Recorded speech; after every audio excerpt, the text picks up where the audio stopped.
উনি যখন জমিনের মধ্যে কোদালটা খুব দে, মাটিগুলো আইসা দাঁড়ের মধ্যে লাগে, মাথার মধ্যে লাগে।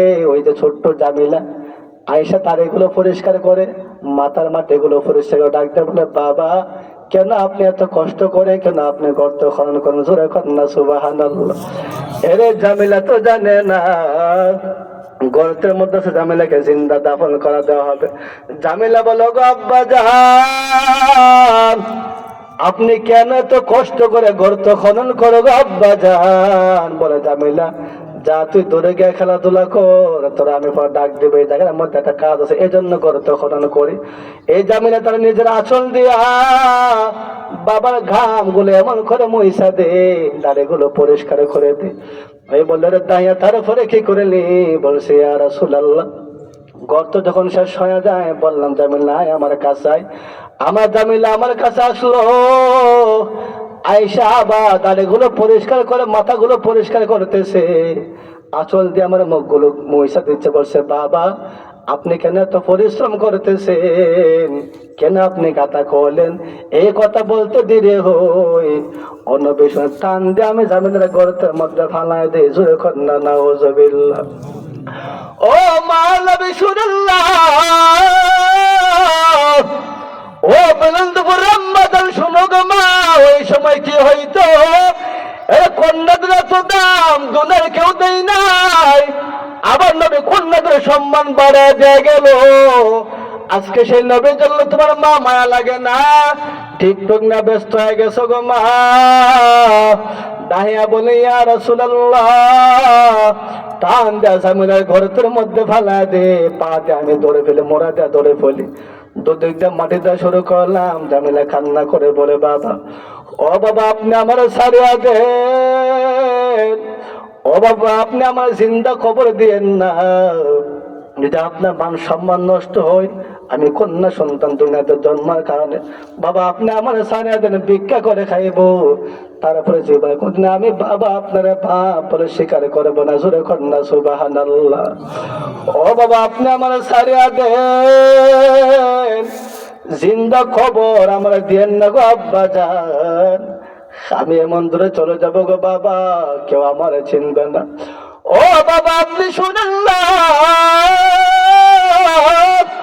আপনি আমার জীবন্ত খবর দেন না, আমার আপনি ছাড়া দেন গো বাবা, এমন দূরে চলে যাব, আমি জামানের কেউ চিনবে না, আপনি বাবারও কেউ চিনবে না, জীবনে কোনোদিন আমি আপনার বাবা বলা স্বীকার করবো না। যদি কন্যা সন্তানের কারণে আপনার মান সম্মান চলে যায়, আমি আপনার বাবা ডাক স্বীকার করবো না। বাবা আপনি ছাড়িয়া দেন। উনি বলেন, ইয়া রাসূলুল্লাহ, তারপর আমার মনের মধ্যে মায়া লাগে না,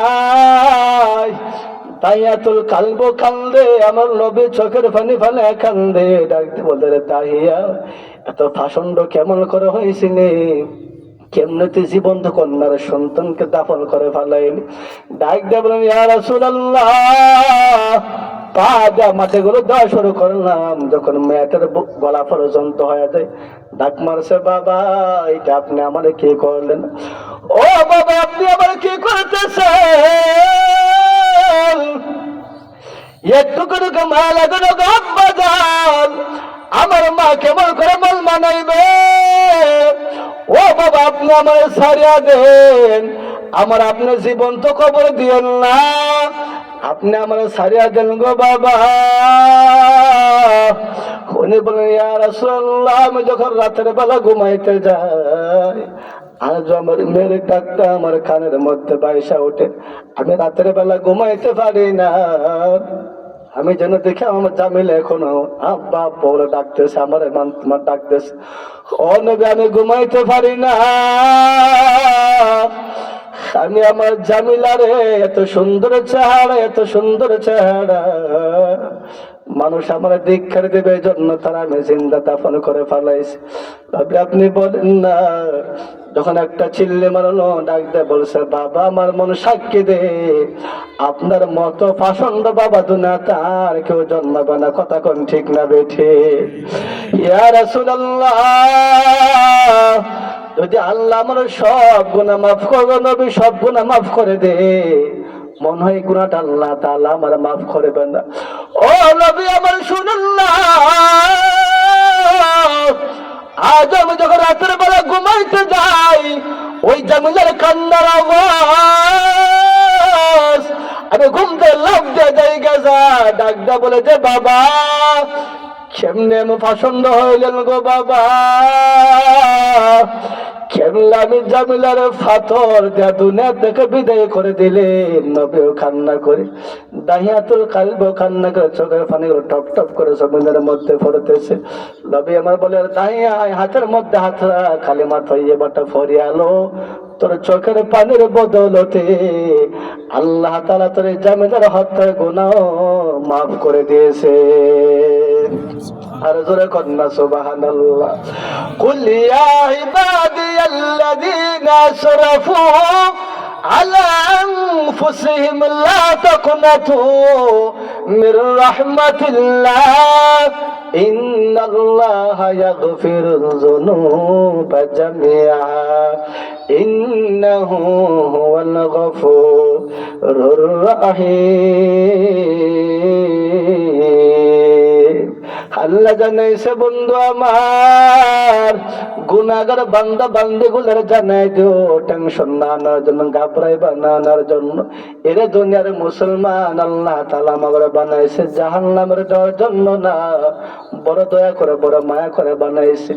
এরে কান্নারে তো দাম, ও মুরব্বি আব্বা যায় চোখ তোমার কান্না আসে না গো বাবা, ও আমাকে চক্ষু দিয়ে কান্না আসে না। এরে কবরের মধ্যে কেবল করে ঘুমাইবা, যে কবরের মধ্যে মা থাকবে না, যে কবরের মধ্যে বাবা থাকবে না, যে কবরের মধ্যে আদর সন্তান গুলো থাকবে না, যে কবরের ডানো মাটি বামো মাটি, কেমনে কবরের মধ্যে ঘুমাইবা আব্বা যান? এত সুন্দর বিল্ডিং বানাইলা, এই বিল্ডিং কিন্তু আপনার কবরের সঙ্গে যাবে না। ও ফর্দ নিশেন আম্মা যান, যে ঘরের মধ্যে লাল শাড়ি পয়রা বুধ হয়ে ঘরের মধ্যে ঢুকছো গো মা, একদিন সাদা মার্কিন কাপড় পয়রা তোমার সন্তান তোমার বাহির করে দিবে। ও মা সন্তান গুলো তোমার কাঁধে করবে গো মা। তোমার মতো কত মা ওই কবরের মধ্যে পড়ে আছে, তোমার মতো কত বাবা ওই কবরের মধ্যে পড়ে আছে।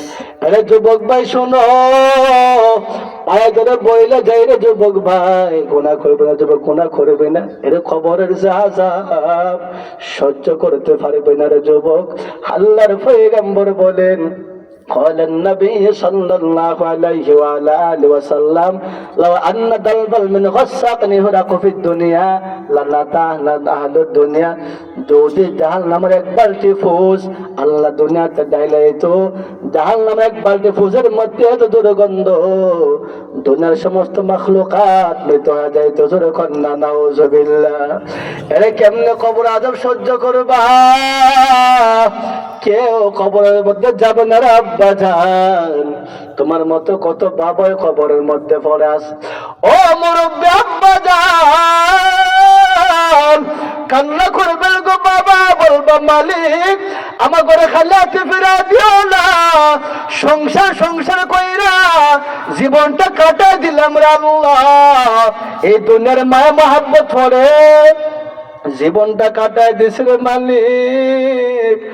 এখন যার গায়ের মধ্যে শক্তি নাই, এখন যার হাতের মধ্যে শক্তি পাই না, পায়ের মধ্যে শক্তি পাই না, আল্লাহ জীবনের শেষ প্রান্তে চলে আসলাম।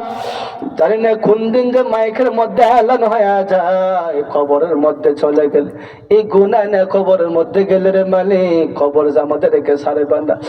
এরে গুনাহগারের দল, গুনাহ কবরের মধ্যে গেলে বাড়ি কিন্তু তোমাদেরকে ছাড়বে না রে ভাই, কবরে কিন্তু আমাদেরকে ছাড়বে না। আরে কবরে আযাব বাঁচতে পারবে না আব্বা জান, এজন্য বেশি বেশি করে কান্না করবা। আল্লাহর পয়গম্বর বলেন কান্নার এত দাম, হাসরের মাঠে জাহান্নামটা দৌড়ে চলে আসবে, বলবে মালিক গুনাহগার গুলারা দাও, আল্লাহ নাফরমানদেরকে আমার কাছে পাঠাও। জাহান্নামকে 70,000 ফেরেশতা সেগুল লাগা টান দিয়ে ধরে রাখবে, টাইনে হাসরা জাহান্নামটা মানুষ ফেরেশতা সহ জাহান্নাম হাসরের ময়দানে চলে আসবে, বড় বড় হুঙ্কার মারবে, এরে আল্লাহ জাহান্নামের পাঠা, আমার যে বড় খোদা, আমার যে বড় খোদা। ও মাওলা, তুমি জাহান্নামে গুজারে পাঠাও না, আমি জাহান্নামের যে বড় খিদা, এরে শিকলের মধ্যে ধরে রাখবে, জাহান্নামকে আটকে রাখতে পারবে না। ওদিক দিয়ে আমাকে নবীজি সাজদার মধ্যে পড়ে কান্না করবে, মৌলা রব্বে হাবলি উম্মতি, রব্বে হাবলি উম্মতি, আল্লাহ উম্মতকে বাঁচাও, আমার উম্মতকে বাঁচাও। এদিক দিয়ে জাহান্নামের হুঙ্কার, ওদিক দিয়ে নবীর কান্না, জোরে কান্না সুবহানাল্লাহ। বাম দিক দিয়ে জাহান্নামের হুঙ্কার, ডান দিক দিয়ে আমার নবীর কান্না। ও নবী উম্মতকে বাঁচা, আল্লাহ তুমি আমার উম্মতকে বাঁচা দাও। ওই দিন আদম সৈফুল্লাহ নাফসি নাফসি বলে কান্না করবে, ওই দিন মূসা কালিমুল্লাহ নাফসি নাফসি বলে কান্না করবে। ওরে ওই দিন ইব্রাহিম পয়গম্বর উম্মতকে দূরের কথা, আল্লাহ আমারে বাঁচাও, তুমি আল্লাহ আমারে বাঁচাও। মূসা কালিমুল্লাহ উম্মতকে দূরের কথা, আল্লাহ আমারে বাঁচাও, তুমি আল্লাহ আমারে বাঁচাও। ওদিক দিয়ে নবী আমার কান্না করবে, বলবে আল্লাহ যদি একটা উম্মতকে তোমার জাহান্নাম খায়া ফেলে আমার পারমিশন ছাড়া, আমি নবী ওয়াদা করতেছি আমি নবী তোমার জান্নাতের মধ্যে ঢুকব না। আর জোরে কন্যা সুবহানাল্লাহ। ওয়া মা আরসালনাকা ইল্লা রাহমাতাল লিল আলামিন। এর কান্নার এত দাম, কান্নার এত দাম, ফেরেশতারা ধরে রাখবে, 70,000 সিগার লাগানো থাকবে, তাই না হাসরা জাহান্নামটা হাসরের ময়দানে নিয়ে যাইবে, বলবে আল্লাহ নাফরমান দ্বারা আমাকে দাও। নবীজির এত কান্না, আল্লাহ বলবে বন্ধু আমার ইরফারাসি, আপনি মাথা উঠান না, ঈশ্বর আপনি সুপারিশ করেন, আজকে সুপারিশ যে কবুল করা হবে। আল্লাহ বলবেন বন্ধু আমার এই যে পানিটা আপনি হাতের মধ্যে লন, পানিটা লইয়া জাহান্নামের উপরে ছিটা দেন, নবী আমার পানি লইব। যখন এই সামান্য